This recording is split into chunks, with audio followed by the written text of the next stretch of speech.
Welcome to the Investing Podcast, presented by Tusk Media. Now, for your early morning look at financial news and activity in audio and video form, here's the Morning Market Mimosa.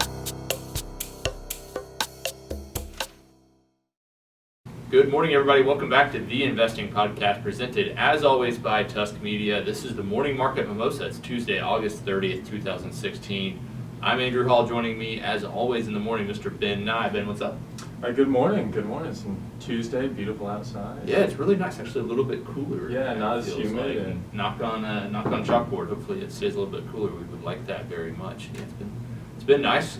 Calm morning in terms of the market as a whole, but we got a couple topics to hit. I told you we would do better today than we did yesterday, and I think we're going to hit that mark. That's the goal here. Futures basically flat. Dow futures up 3 basis points. S&P futures totally flat. Nasdaq futures down 13. Gold down is down about 1/5%. Oil up close to 1%, but pretty uneventful morning for the most part. Everybody kind of looking ahead to the jobs report, right, things like that at the end of the week, or maybe just the weekend. Yeah, exactly. Yeah, everybody's just ready to get out of here. Yeah, I was talking with Matt yesterday, Burton, and last week was just flat. Yeah. It was just a really calm week, especially when you take into account that everybody's just waiting on Yellen. And typically when that happens, you at least see some kind of like overreaction or read through either before or after, but it was pretty uneventful. Yeah, I mean, oil moved, it seemed like over 1% a day, but then you look at the end of the week and it didn't really change much. Yeah. So a couple stories to hit on. American Airlines. Talk about what's going on there. Yeah, so the president of American Airlines, Scott Kirby, he's leaving. Who's poached by United Airlines. Yes. And Kirby's really been the face of American really since the merger.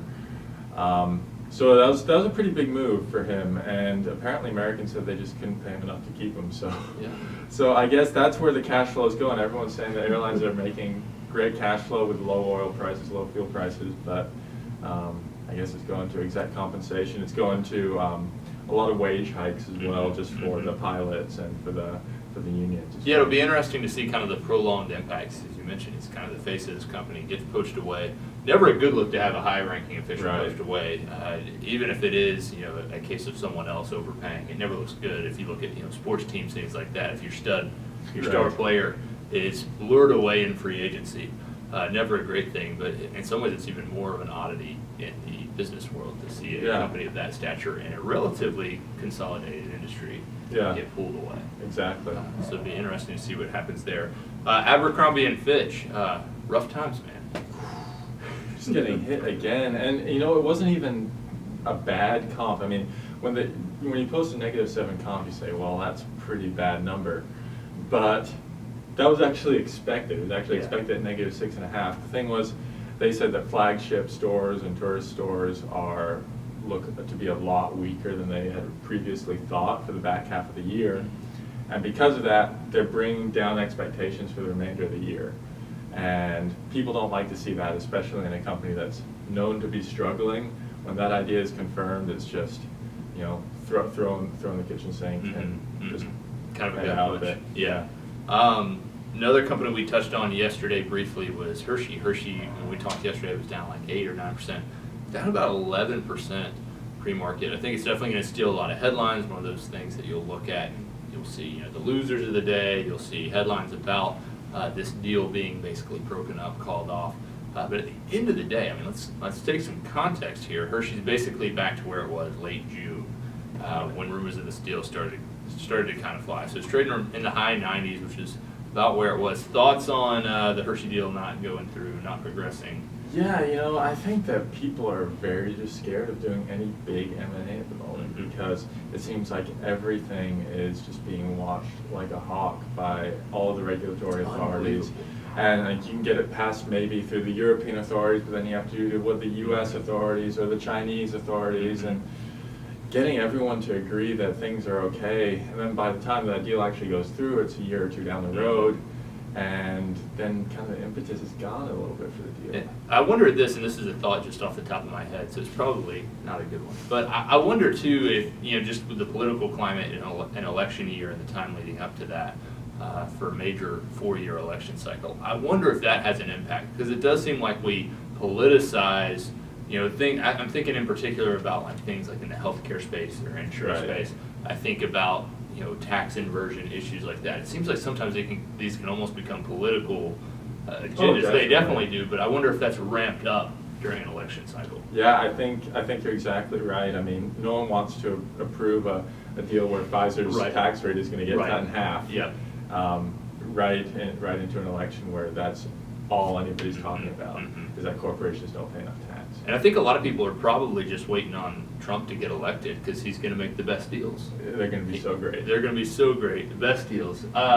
WhatsApp. I feel like we had this conversation out in the pit. For those who've not been to our office, which is probably most of our listeners, because we have a lot more listeners than clients and friends even. We don't have many friends at all.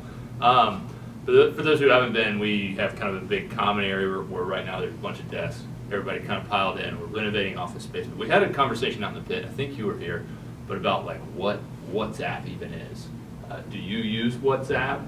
Are you familiar with it? I'm familiar with it. I do not use it. It seems to be much more popular in other countries.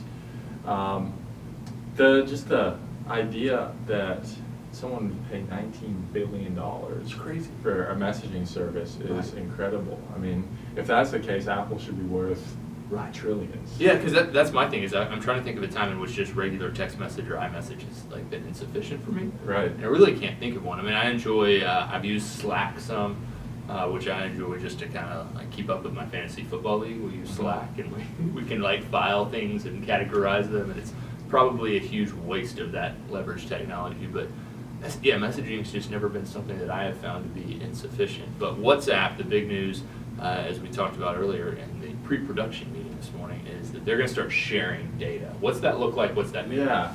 So when Facebook acquired WhatsApp, they said, WhatsApp is going to be run basically independently, and you start to question, what's even the rationale? If this is actually going to be the case, it's truly going to be on an island, then why are you paying $19 billion for it?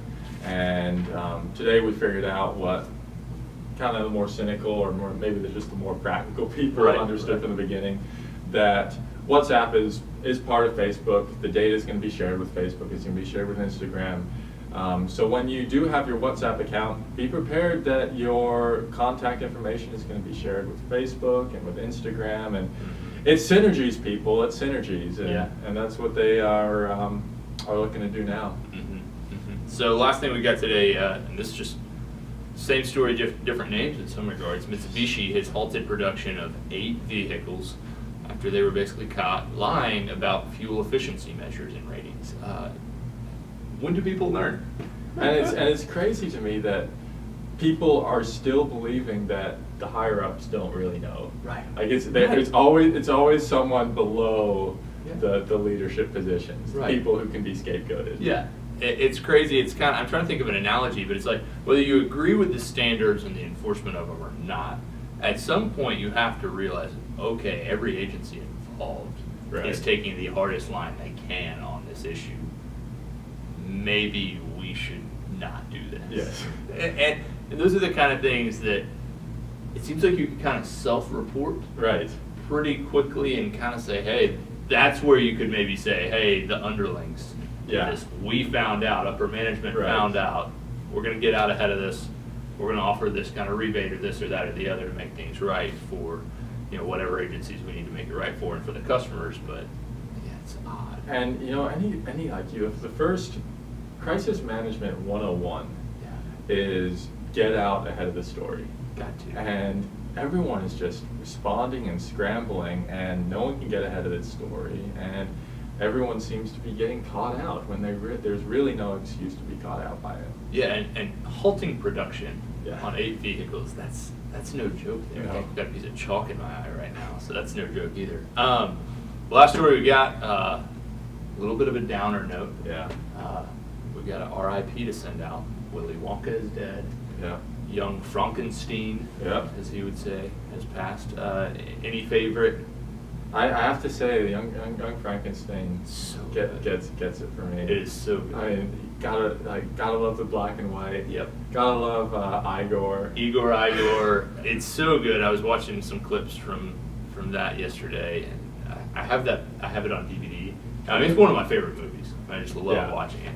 But this scene where right when the monster comes to life and he starts grabbing Gene Wilder and he starts acting out what he wants, and he wants a sedative, and they're all saying sedative, sedative.